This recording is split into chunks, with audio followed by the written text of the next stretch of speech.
Mars 2003. Un roman fait irruption dans les librairies du monde entier et devient un phénomène impossible à ignorer. Le Code da Vinci, écrit par Dan Brown, se vend à des millions d'exemplaires avec une intrigue mêlant religion et complot. Le sujet, bien sûr, suscite des débats des plus variés, mais pas seulement.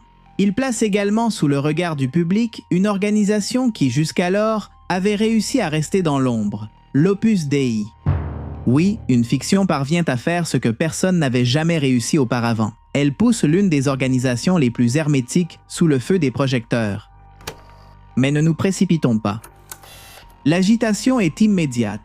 Soudain, analystes, chercheurs et curieux tentent tous de répondre à la même question. Qui sont vraiment ces personnes? S'agit-il simplement d'une institution catholique ou d'un puissant réseau d'influence qui opère discrètement depuis des décennies? La réalité, c'est que plus on essaie de comprendre l'Opus Dei, plus de questions surgissent. Et pour essayer de les éclaircir, nous devons remonter à un moment bien avant le Code da Vinci. Soyez les bienvenus dans cette émission spéciale sur l'Opus Dei. Avant de continuer, je précise que ces rapports visent à donner un contexte aux principaux mouvements religieux. Nous aborderons les versions officielles et les versions opposées. Les conclusions, comme toujours, vous appartiennent. Commençons.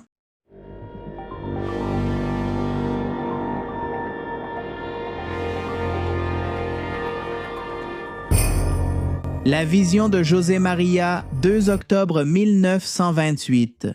L'Espagne traverse une période d'incertitude. La monarchie d'Alphonse XIII montre des signes d'épuisement, les tensions sociales augmentent et le pays s'achemine vers une décennie marquée par des changements profonds. Dans ce contexte, un prêtre de l'Église âgé de 26 ans vit une expérience qui, selon ce qu'il affirmera tout au long de sa vie, change à jamais sa compréhension de la foi. Et ce n'est pas tout, cela transformera de nombreux aspects du monde qui l'entoure. José María Escrivá de Balaguer naît le 9 janvier 1902 à Barbastro, une petite ville de la province de Huesca. Son enfance se déroule au sein d'une famille catholique commerçante. Les premières années semblent prometteuses, bien que des difficultés apparaissent rapidement et laissent une cicatrice profonde. Plusieurs de ses sœurs meurent alors qu'elles sont encore enfants et l'entreprise familiale traverse une crise économique qui oblige les Escrivá à déménager à Logroño en 1915. Là-bas, le jeune José María commence à ressentir une inquiétude religieuse croissante. Des années plus tard, il se souviendra d'un épisode survenu à Noël lors d'un hiver particulièrement froid. En observant les traces qu'un frère pieds nus laisse sur la neige, il sent que Dieu lui demande quelque chose d'important. Il ne sait pas encore quelle forme prendra cet appel, mais l'idée demeure en lui. Il se demande s'il est à la hauteur de marcher pieds nus dans un paysage hostile pour aider son prochain. En 1920, il entre au séminaire et commence son chemin vers la prêtrise. Le 28 mars 1925, il reçoit l'ordination sacerdotale. Au cours de ses premières années comme prêtre, il rend visite aux malades, s'occupe des familles modestes et découvre de près une réalité qui reste souvent en dehors des grands débats théologiques. La majorité des croyants ne vit pas dans des couvents et ne consacre pas ses journées à la contemplation religieuse. Ce sont des gens ordinaires qui travaillent, étudient, fondent des familles et affrontent des préoccupations courantes. Ce sont des personnes souvent vulnérables. Cette observation deviendra le noyau de l'idée qui est sur le point de naître. Le matin du 2 octobre 1928, alors qu'il fait une retraite spirituelle à Madrid, Escrivá relit quelques notes personnelles prises au fil des années. Selon ses propres témoignages, à ce moment-là, il comprend clairement une mission qu'il percevait jusque-là de manière fragmentaire. C'est ce qu'on peut appeler une épiphanie. Le nom choisi pour la mission qui prend forme dans ses pensées possède une simplicité qui résume l'inaccessible. Opus Dei, expression latine qui signifie « œuvre de Dieu ». Cette idée est nouvelle pour une grande partie du monde catholique de l'époque. Escrivá soutient que toute personne peut aspirer à la sainteté sans abandonner sa profession, sa famille ou ses responsabilités quotidiennes. De cette façon, le travail cesse d'être seulement une nécessité économique et acquiert une dimension spirituelle. Un bureau, un atelier mécanique, un hôpital ou une salle de classe peuvent devenir des lieux de rencontre avec Dieu. Les premières années sont modestes. L'Opus Dei ne dispose pas de grandes ressources ni de structures complexes. En fait, les réunions se tiennent dans des espaces restreints et l'avenir de l'organisation semble incertain. En 1930, une autre étape importante a lieu. Escrivá estime que la nouvelle œuvre doit également inclure des femmes. Cette décision élargit considérablement la portée du projet et marque une différence par rapport à d'autres initiatives religieuses de l'époque. Au fil des années, des structures spécifiques pour les hommes et pour les femmes verront le jour, bien que toutes deux fassent partie de la même institution. À mesure que l'organisation commence à se consolider, les premiers malentendus apparaissent également. Certains prêtres observent avec prudence une proposition qui rompt avec certains schémas traditionnels. D'autres considèrent l'idée de construire un chemin de sainteté pour des personnes immergées dans les activités quotidiennes comme trop ambitieuses. Pendant ce temps, l'Espagne accélère sa marche vers une nouvelle étape. En 1931, la monarchie tombe et la Deuxième République naît. Les tensions politiques s'intensifient et l'affrontement entre les différents courants idéologiques devient de plus en plus profond. Le jeune Opus Dei fait à peine ses premiers pas lorsque le pays tout entier commence à glisser vers l'un des conflits les plus dramatiques de son histoire. Le groupe aurait pu être déstabilisé et fragmenté. Toutes les conditions étaient réunies pour qu'il disparaisse sans laisser de traces. Mais ce n'est pas ce qui s'est passé. Bien au contraire. Guerre civile et survie. Juillet 1936, l'Espagne explose. Le soulèvement militaire mené par plusieurs généraux contre le gouvernement de la Seconde République déclenche une guerre qui divise rapidement le pays en deux camps irréconciliables. Au cours des 3 années suivantes, la violence atteint pratiquement tous les recoins de la nation. Les chiffres finaux sont bouleversants. Des centaines de milliers de personnes meurent et des millions sont marqués par une expérience qui redéfinit l'histoire espagnole du XXe siècle. Dans de nombreuses zones contrôlées par des secteurs révolutionnaires, des épisodes de persécution religieuse se produisent. Des prêtres, des religieuses et des laïcs sont assassinés. Des églises, des couvents et des bâtiments ecclésiastiques sont détruits ou confisqués. Tout simplement, le climat devient extrêmement dangereux pour ceux qui possèdent une identité religieuse visible. José María Escrivá se trouve à Madrid lorsque la guerre éclate. Il a 34 ans et voit tout ce qu'il a construit comme suspendu. La priorité maintenant est de survivre. Pendant des mois, il doit se cacher pour éviter d'être identifié comme prêtre. Il change plusieurs fois de refuge et dépend d'amis et de connaissances qui risquent leur propre sécurité pour le protéger. La situation est tellement délicate qu'à certains moments, il célèbre la messe en secret et mène ses activités pastorales de manière clandestine. Mais loin de céder, Escrivá interprète la guerre comme une épreuve spirituelle et renforce sa conviction que l'Opus Dei a une mission qui transcende les circonstances politiques du moment. L'un des épisodes les plus mémorables de ces années a lieu en 1937.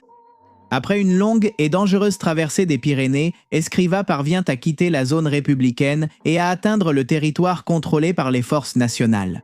Le voyage s'effectue dans des conditions extrêmement difficiles et plus tard, il prendra un caractère presque légendaire dans l'histoire interne de l'Opus Dei. Pour beaucoup de ses disciples, cela représente une démonstration de la détermination du fondateur à préserver l'œuvre naissante. L'anecdote deviendra également synonyme de sacrifice, un concept qui prendra plus d'importance par la suite. Lorsque la guerre se termine le 1er avril 1939 avec la victoire des forces dirigées par Francisco Franco, l'Espagne émerge dévastée. Cependant, pour Escrivá, une période presque florissante commence. L'Opus Dei, contre toute attente, reste debout. Et maintenant, ayant traversé la partie la plus difficile de la tempête, il ne cesse de croître. Expansion. Pendant les années 40, Escrivá commence à développer plus en profondeur une idée qui sera centrale pour l'avenir de l'Opus Dei, la formation de personnes capables d'influencer positivement la société à partir de leur propre profession. En 1941, l'évêque de Madrid accorde la première approbation diocésaine à l'Opus Dei. Cette reconnaissance représente une étape fondamentale. La raison? L'organisation cesse d'être une initiative personnelle et commence à obtenir un soutien officiel au sein de la structure ecclésiastique. Les progrès se poursuivent au cours des années suivantes. En 1943 naît la Société sacerdotale de la Sainte-Croix, une entité liée à l'Opus Dei qui permet d'incorporer des prêtres au projet spirituel impulsé par Escrivá. 4 ans plus tard, le Vatican accorde une première approbation pontificale. Le processus de légitimation avance à une vitesse remarquable et suspecte. Dès ce moment-là, beaucoup commencent à affirmer qu'Escrivá ne se distingue pas seulement par sa bonté de samaritain, mais aussi par l'immense réseau de connexions qu'il tisse autour de lui. En 1946, Escrivá s'installe à Rome. Cette décision revêt une importance stratégique énorme, car depuis la capitale de l'Église catholique, il peut coordonner la croissance internationale de l'organisation et maintenir un contact plus étroit avec les autorités du Vatican. Avec un nouveau centre opérationnel, l'institution cesse de ne penser qu'à l'Espagne. L'Opus Dei est sur le point d'entamer une expansion internationale qui transformera une petite œuvre née à Madrid en une organisation présente dans le monde entier. La conquête silencieuse. Au début des années 1950, l'Europe tente de se reconstruire après la Seconde Guerre mondiale. À cette fin, les universités se remplissent à nouveau d'étudiants, les économies retrouvent leur dynamisme et des millions de personnes cherchent de nouveaux horizons. Au milieu de ce processus, le message de l'Opus Dei trouve un terrain fertile, surtout parce que, dès les premiers temps, il s'écrivait. Considérez-vous que les universités constituent des espaces privilégiés pour former les futures générations de leaders? L'Opus Dei encourage alors la création de résidences étudiantes où les jeunes reçoivent un accompagnement académique et spirituel. Naturellement, avec le temps, des institutions éducatives de grand prestige voient également le jour. Parmi elles, on distingue l'Université de Navarre, fondée en 1952 à Pampelune. Ce qui commence comme un petit projet académique finit par devenir l'une des universités privées les plus reconnues d'Europe. Avec les mêmes orientations, l'Opus Dei s'implante au Portugal, en Italie, en France, en Grande-Bretagne, en Irlande, aux États-Unis et dans divers pays d'Amérique latine. À mesure que l'organisation gagne en présence internationale, son influence sociale grandit, bien sûr. Des membres de l'Opus Dei occupent des postes clés dans les milieux académiques, entrepreneuriaux, scientifiques et culturels. L'institution ne présente pas de candidats politiques et ne participe pas formellement en tant que parti, mais de nombreux observateurs remarquent que sa présence devient de plus en plus visible. Dans les sphères de pouvoir pour ses détracteurs, le soupçon commence à émerger qu'il existe une stratégie visant à influencer des secteurs clés de la société. Mais dans quel but? Pour soutenir ou avantager quelqu'un? Aux citoyens moyens qui se rendent dans ces institutions ou pour renforcer les élites qui agissent dans l'ombre? Les réponses brillent par leur absence, mais il n'est plus un secret de polichinelle qu'une partie des économistes et des fonctionnaires que Franco intègre à son administration appartiennent à l'Opus Dei. Parmi les plus connus figurent Alberto Ullastres et Mariano Navarro Rubio, des figures clés du plan de stabilisation de 1959. Une mesure qui modifie l'orientation économique du pays et pose les bases de la croissance que connaîtra l'Espagne au cours des décennies suivantes. Ces fonctionnaires sont populairement connus sous le nom de technocrates de l'Opus Dei, une appellation qui contribue à installer l'idée que l'organisation exerce une influence significative sur les décisions de l'État. Mais plus l'Opus Dei s'étend, plus il devient difficile d'expliquer exactement ce que c'est. De nombreux journalistes essaient de le décrire comme une congrégation religieuse. D'autres parlent d'une association de laïcs. Certains la présentent comme une organisation éducative. Aucune définition ne semble englober complètement sa nature. L'institution elle-même contribue, involontairement ou non, à cette confusion. À une époque marquée par des organisations qui recherchent la visibilité, l'Opus Dei semble avancer dans la direction opposée. Ses membres ne rendent généralement pas publique leur appartenance, les centres de formation mènent une vie relativement discrète et les activités internes se déroulent loin de l'attention médiatique.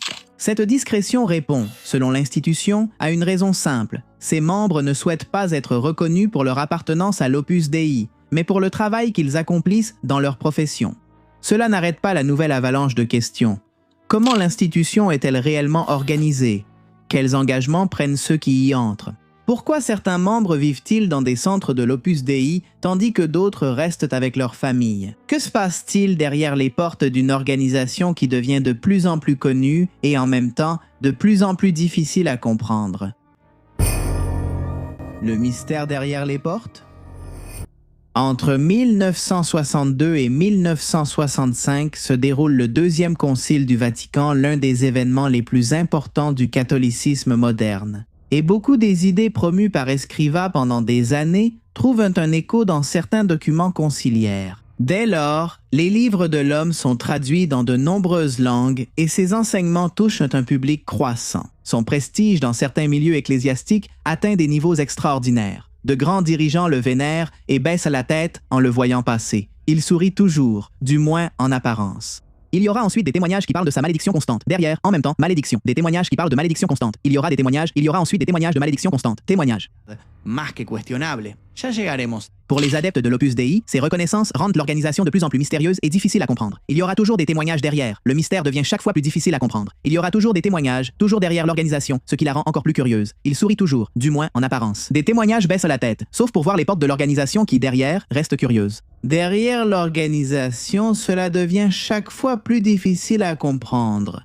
De l'organisation devient plus connue et, il y aura des portes, le même mystère se développe. Ils sont mariés, mènent une vie familiale conventionnelle et participent aux activités formatives de l'institution. Ils représentent l'immense majorité des membres de l'Opus Dei dans le monde entier. Les numéraires prennent un engagement différent, restent célibataires et vivent généralement dans des centres de l'organisation.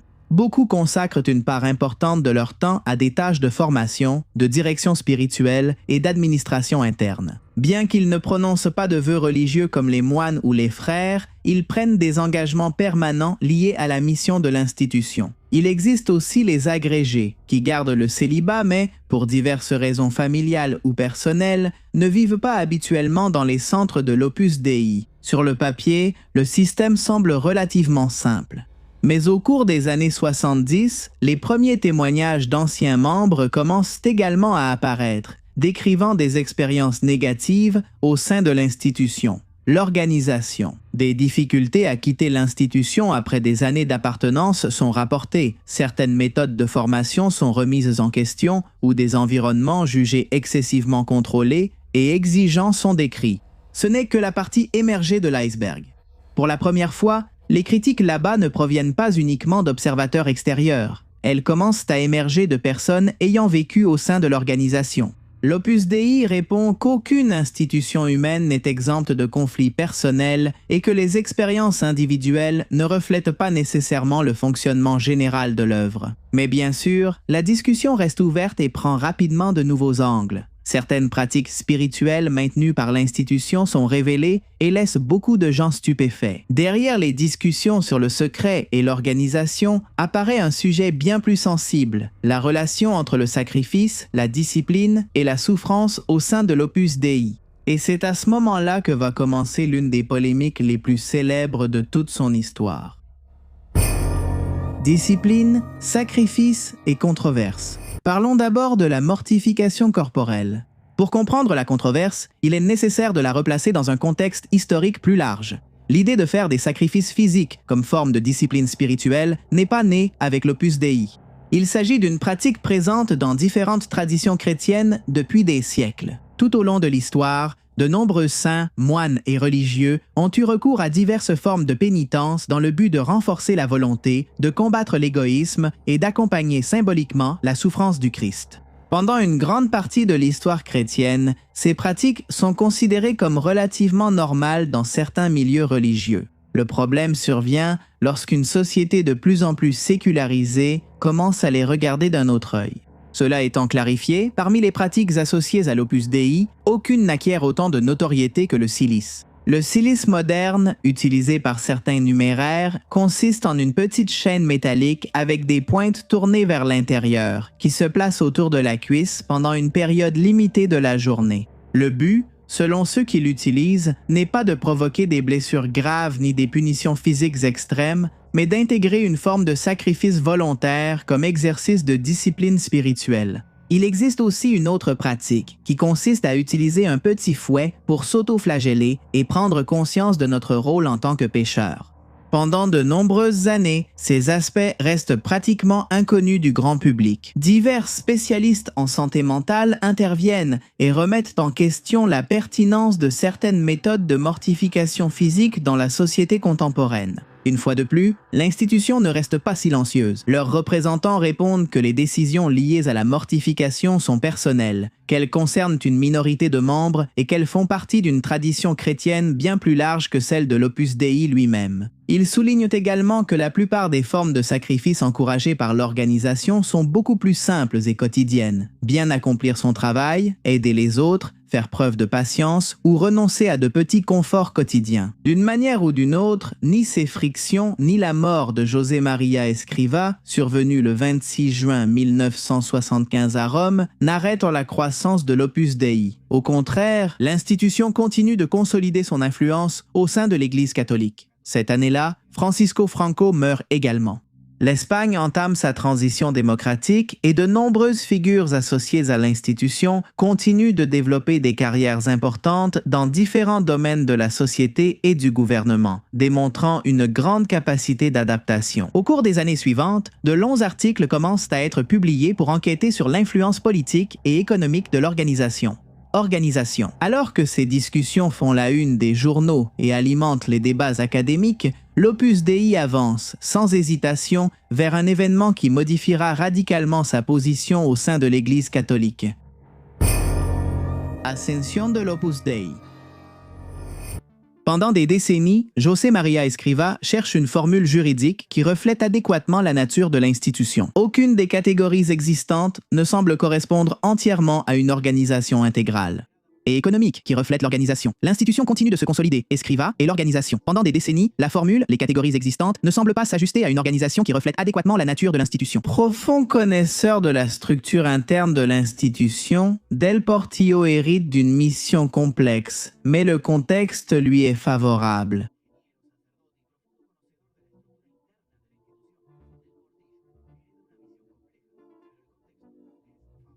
Depuis 1970, le pape Jean-Paul II occupe le trône de Saint-Pierre. Le pontife polonais fait preuve d'une sensibilité particulière envers les mouvements qui encouragent la participation active des laïcs à la vie de l'Église. Finalement, le 28 novembre 1982, la décision historique tombe. Par la constitution apostolique Ut Sit, Jean-Paul II érige l'Opus Dei en première prélature personnelle de l'histoire de l'Église catholique. La nouvelle représente un tournant. Pour comprendre son importance, il convient de s'arrêter un instant. Traditionnellement, l'organisation de l'Église repose sur des diocèses liés à des territoires précis. Un évêque gouverne une région géographique déterminée. La figure de la prélature personnelle fonctionne différemment. Sa juridiction ne dépend pas d'un territoire spécifique, mais des personnes qui en font partie. En pratique, cela permet aux membres de l'Opus Dei de représenter des groupes dans différents pays, tout en appartenant à une même structure pastorale, sous l'autorité de leur propre prélat. La nouvelle figure juridique offre, entre autres choses, une stabilité institutionnelle qui n'existait pas auparavant. Comme si cela ne suffisait pas, en 1992, José María Escrivá est béatifié. Tout semble indiquer que l'œuvre traverse l'un des moments les plus prospères de son histoire. Cependant, alors que la reconnaissance institutionnelle grandit, ce sont à nouveau les anciens membres qui font entendre leur voix, et cette fois, les dénonciations sont plus sensibles et complexes. Anciens membres, dénonciations et batailles judiciaires. Ils élèvent leur voix, et cette fois, les dénonciations sont plus sensibles et complexes. Ex-miembros, denuncias y batallas judiciales. Grâce aux médias internationaux, à la publication d'enquêtes journalistiques et par la suite à l'expansion d'Internet, des témoignages dispersés commencent à se relier entre eux. Parmi les critiques les plus fréquentes figurent des questions liées au processus d'intégration des jeunes dans l'institution. Certains anciens membres affirment avoir pris des décisions vocationnelles majeures à un très jeune âge, alors qu'ils n'avaient pas encore la maturité nécessaire pour comprendre pleinement les implications de ces engagements. D'autres décrivent des pressions psychologiques pour rester au sein de l'œuvre, même lorsqu'ils commençaient à éprouver des doutes. Au fur et à mesure que les années 90 et les premières années du 21e siècle avancent, les dénonciations commencent à concerner d'autres aspects de la vie interne. Certains anciens numéraires racontent avoir vécu sous des règles très strictes concernant l'utilisation du temps, les lectures, les amitiés ou les relations familiales. D'autres remettent en question des pratiques liées à l'obéissance envers les directeurs spirituels. On trouve également des témoignages qui décrivent des sentiments d'isolement par rapport au monde extérieur. La situation prend une dimension encore plus délicate lorsque des plaintes liées à des questions de travail commencent à apparaître. Pendant des années, certaines femmes ayant fait partie de l'organisation dénoncent des conditions de travail qu'elles jugent injustes. L'un des témoignages les plus troublants provient de quelqu'un qui a été au cœur même de l'institution, María del Carmen Tapia. Elle est née à Carthagène en 1925, a intégré l'Opus Dei comme numéraire en 1948 et a été appelée à Rome pour travailler directement sous les ordres des scribas. En 1956, elle a été envoyée au Venezuela comme directrice régionale de la section féminine, poste qu'elle a occupé à Caracas jusqu'en 1965 année où Escribá lui-même l'a rappelée à Rome. En 2000, elle est devenue directrice régionale de l'institution. Le Seuil, un livre de plus de 500 pages dans lequel elle a révélé des informations inconnues sur l'affaire. En 1935. En 1936, elle est devenue membre de l'institution. Et en 1936, elle est devenue responsable régionale de l'œuvre, la gestion des dons et la persécution subie par ceux qui voulaient la quitter. L'auteur elle-même affirme qu'on a tenté de faire taire sa voix et que son expérience l'a amenée à conclure que Dieu a intrinsèquement peu ou rien à voir avec la doctrine effective de l'institution. Le livre a été interdit dans plusieurs pays où l'Opus Dei est présent. Comme on peut l'imaginer, ces accusations ont eu un énorme retentissement. D'autre part, dans différents pays, des plaintes émergent concernant des abus présumés et des comportements inappropriés commis par des membres de l'organisation. Ces témoignages ont contribué à raviver une discussion plus large sur les mécanismes de supervision, les enquêtes internes et la manière dont l'Église catholique a historiquement répondu à des plaintes de cette nature. Les défenseurs de l'institution répondent qu'il est injuste d'attribuer des comportements individuels à l'ensemble de l'organisation et rappellent que des millions de personnes sont passées par l'Opus Dei sans avoir vécu de telles situations. Cependant, pour les critiques, le problème dépasse les responsables concrets et ils soulignent une question plus profonde.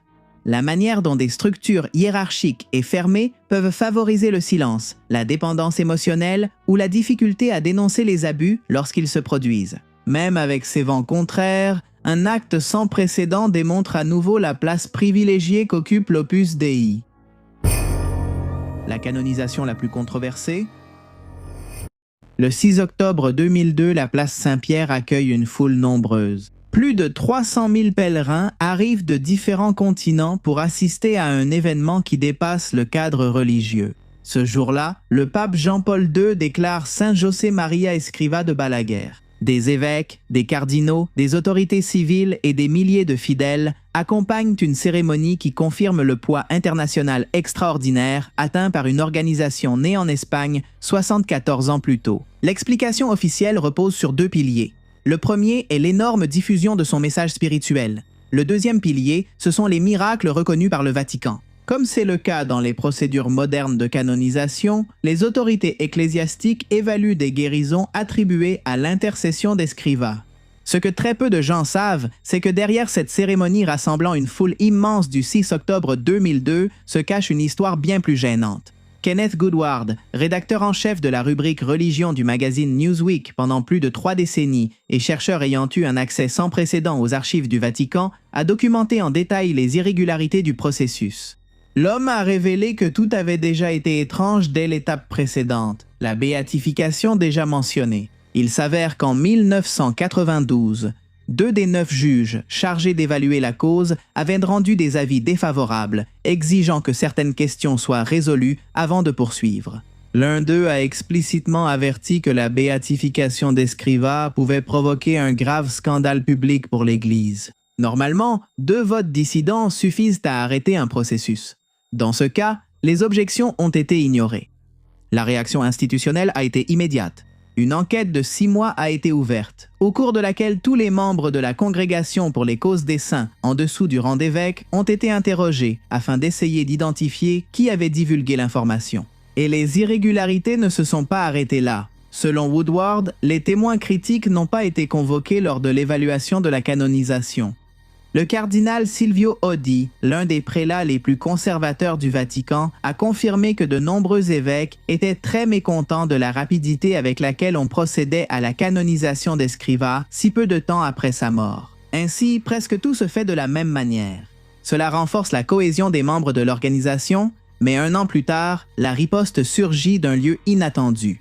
Un roman à suspense fait de l'Opus Dei un phénomène mondial. Ainsi, notre histoire revient à la congrégation. Et c'est ainsi que notre histoire revient au début. Code Da Vinci. En mars 2003, le Da Vinci Code, présente l'institution comme une organisation puissante, hermétique et profondément impliquée dans des secrets qui pourraient bouleverser l'histoire du christianisme. L'un de ses personnages les plus mémorables est Silas, un moine albinos qui pratique la mortification, des sévices corporels extrêmes et agit comme l'exécuteur d'une conspiration religieuse. L'image est frappante. L'institution réagit presque immédiatement.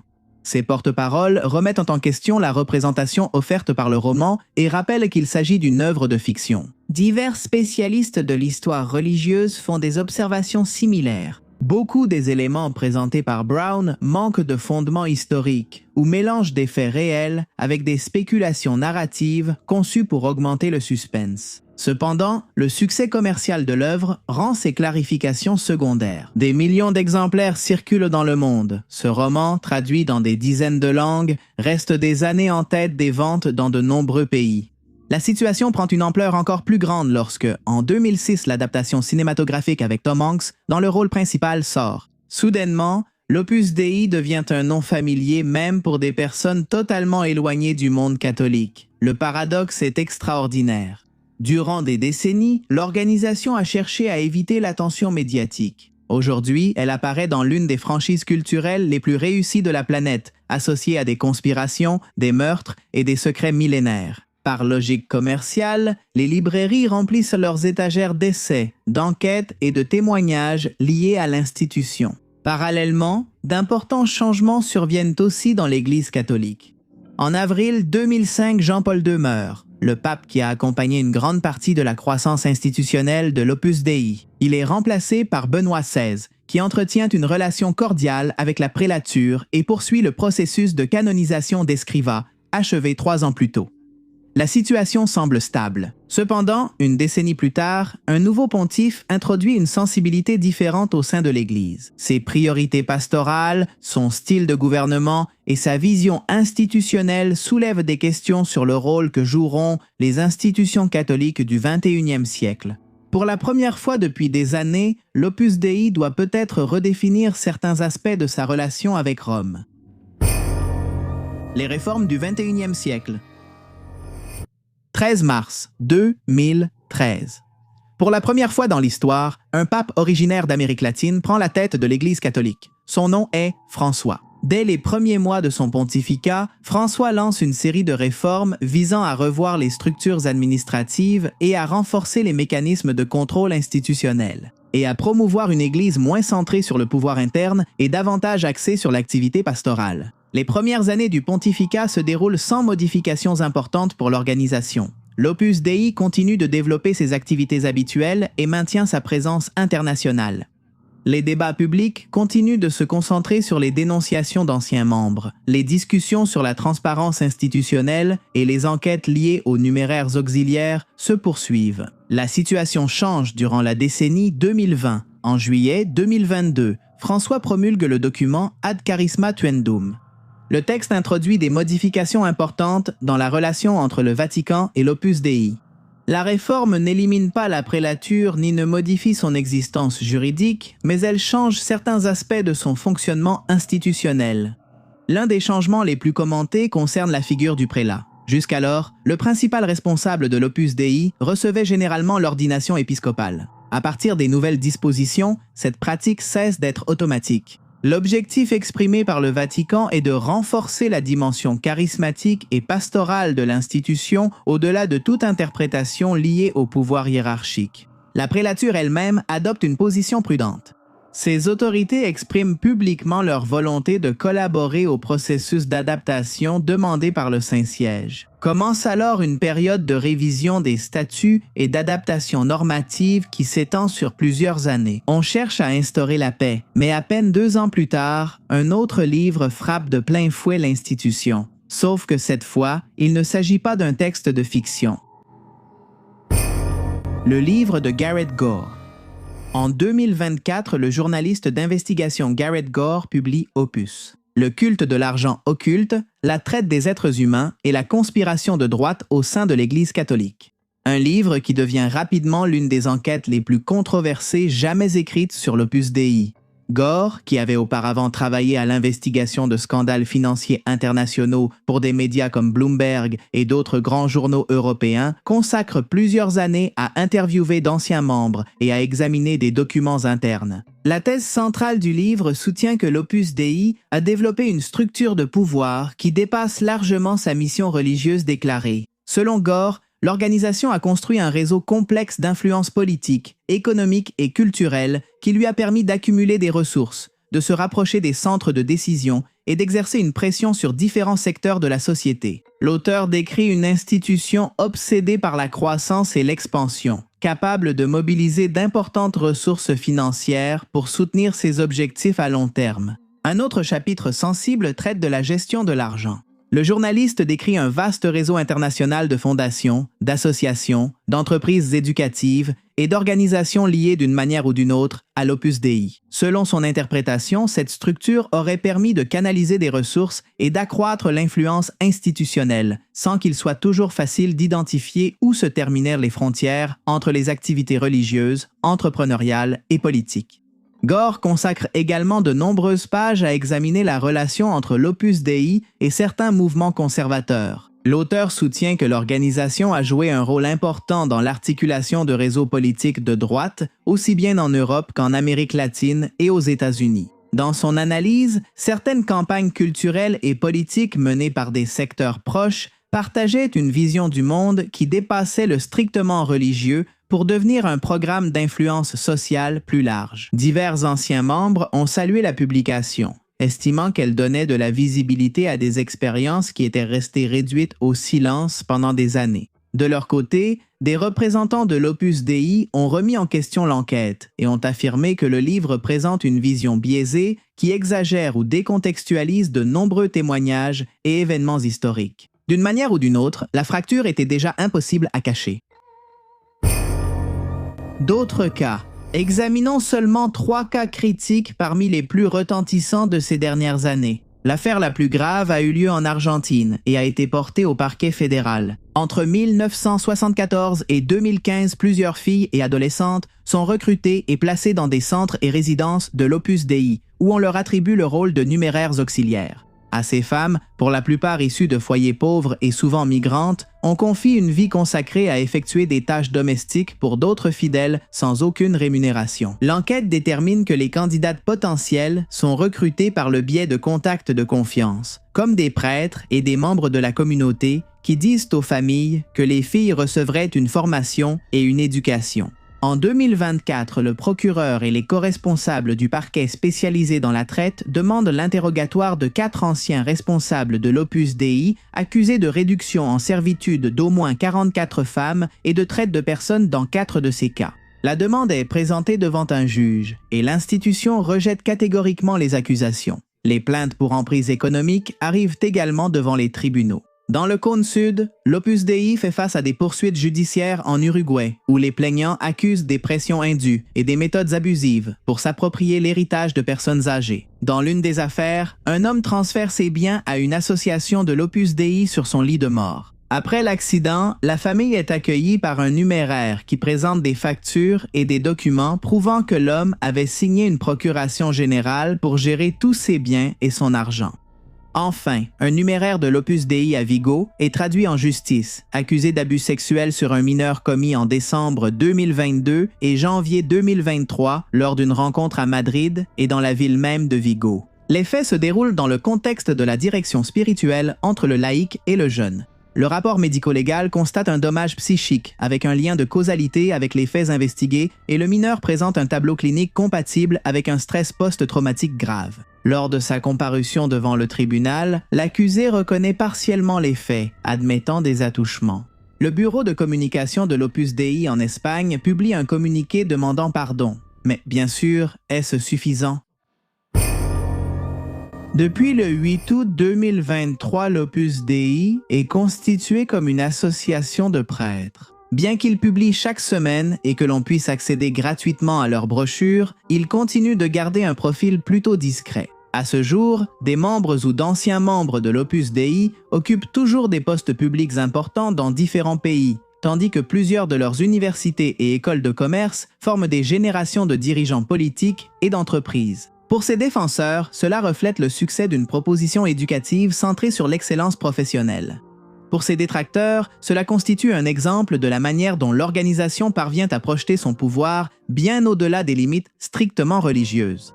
Peut-être que l'une des leçons les plus inconfortables de l'histoire est que les êtres humains ont tendance à réagir de deux manières face à ce qu'ils ne comprennent pas. Parfois, nous le rejetons parce que cela nous semble étrange. D'autres fois, nous l'entourons de respect, de prestige, de sacralité, au point de cesser de poser certaines questions. Et c'est précisément là que le danger peut apparaître. Parce que le mystère, l'autorité et l'admiration peuvent devenir des refuges parfaits pour dissimuler des comportements que nous n'accepterions jamais en pleine lumière. Remettre en question une institution puissante ne signifie pas nier le bien qu'elle a pu faire. Cela signifie reconnaître qu'aucune organisation humaine ne devrait être à l'abri de tout examen. Pendant des décennies, des milliers de personnes ont trouvé dans l'Opus Dei une tension, une formation et une communauté donnant un sens à leur vie. Cependant, les plaintes, les enquêtes et les témoignages qui ont émergé ces dernières années obligent à poser des questions difficiles. Des questions que beaucoup préfèrent éviter car elles remettent en cause des certitudes profondément ancrées. Quoi qu'il en soit, il ne faut pas oublier que l'histoire démontre que les abus d'autorité prospèrent souvent précisément lorsque la société choisit de détourner le regard. Surtout parce que peu de choses sont plus troublantes que de découvrir que derrière une porte construite pour mener vers la lumière, certains ont tracé un chemin pour déchaîner le véritable enfer sur Terre.